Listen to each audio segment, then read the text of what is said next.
जिनके वजूद होते हैं वो बिना पद के भी मजबूत होते हैं। ये शायरी राजकुमार सैनी पर सही बैठती है। चुनावी माहौल गर्म है, बयानबाजियों का दौर भी तेज हो चला है। नेताओं की रैली जोर पकड़ चुकी है और जनता की अदालत में नेताओं की अग्नि परीक्षा का वक्त आ गया है। और इसी अग्नि परीक्षा में राजकुमार सैनी का जलवा बरकरार है। ये हम नहीं कह रहे बल्कि पिछले कुछ महीनों की राजनीति की चर्चा कह रही है। राजकुमार सैनी ने समाज को अपने साथ ऐसे जोड़कर रखा है कि प्रोग्राम किसी का हो, चर्चे राजकुमार सैनी के होने जरूर हैं। पहले जींद में हुई सैनी महापंचायत में और अब कुरुक्षेत्र में हुई महात्मा ज्योतिबा फुले जयंती पर राजकुमार की एंट्री और भाषण ने सैनी समाज के लोगों का दिल जीतने का काम किया है। वर्तमान में बिना किसी पद के भी राजकुमार सैनी बाकी अन्य नेताओं से मजबूत माने जाते हैं। भाषण शुरू करने से पहले और बाद में आम जनता के द्वारा लगाए गए नारे किसी भी नेता की राजनीति की ताकत को दिखा देती है। वहीं कुरुक्षेत्र में हुई महात्मा ज्योतिबा फुले जयंती पर राजकुमार सैनी की ताकत देखने को मिली। ये जो आप नारों का शोर सुन रहे हैं, ये राजकुमार के एंट्री के समय की है।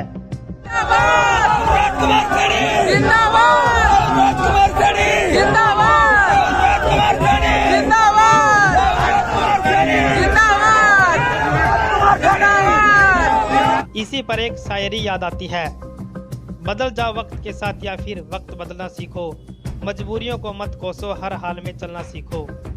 राजकुमार सैनी अपने भाषण के नाम पर जाने जाते हैं।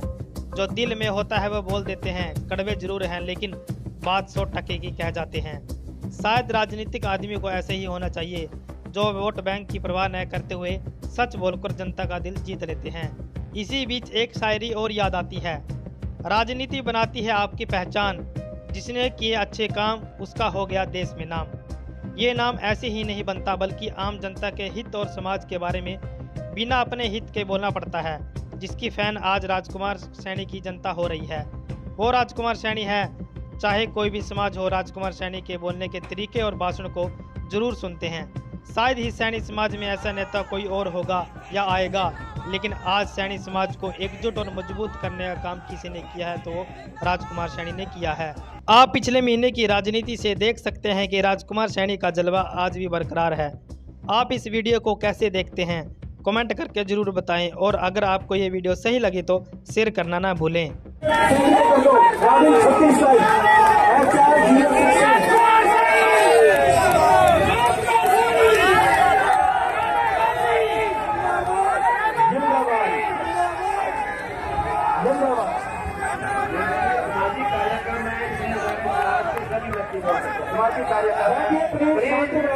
पंडाल की गरिमा को बनाए रखे, प्लीज बैठिए नीचे। ये बहुत का इजहार। धन्यवाद।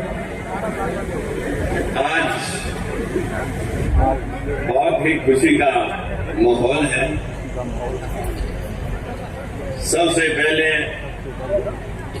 मैं बधाई देना चाहता था नवनियुक्त या नवनियुक्त कहूंगा हमारे हरियाणा प्रांत के जो मुख्यमंत्री भाई नायब सिंह को। लेकिन मालूम नहीं मेरे को समय थोड़ा एडवांस दिया जा रहा है। मैं तो उन्हीं की शान में दो शब्द कहने थे। बड़े मुश्किल से फल आते हैं और इन फलों को साझा करने के लिए मेरी 28 साल की तपस्या है। मेरी 28 साल मेरे भाइयों, लेकिन मैं बधाई देना चाहता हूं। अभी वो यहाँ पर नहीं आए, जब भी आएंगे मेरी बधाई उनको एडवांस में बहुत बहुत धन्यवाद मैं भारतीय जनता पार्टी का कहना चाहूंगा। ये जो है भले देर सही लेकिन समझ में आ गया कि जिस समाज को सभी राजनीतिक दल पीछे रखते रहे, आज उस समाज को अग्रणी करके आगे बढ़ाए बिना किसी भी पार्टी की नैया पार नहीं हो सकती। इसलिए बधाई देता हूं भारतीय जनता पार्टी को। भले उन्हें देर में समझ में आया, लेकिन समझ में आया कि भाई नायब सिंह सैनी को मुख्यमंत्री बनाया है, मैं उनको भी बधाई देता हूं और भारतीय जनता पार्टी को भी बधाई देता हूं और आप सबको भी बधाई देता हूं कि आप यदा कदा बहुत सारे सम्मेलनों में जुड़े रहे। आप लोगों ने मेरा भरपूर साथ दिया, आज भी साथ में है। मैं आज आप ही के प्यार को साझा करने के लिए आपके बीच में आया हूं। मित्रों,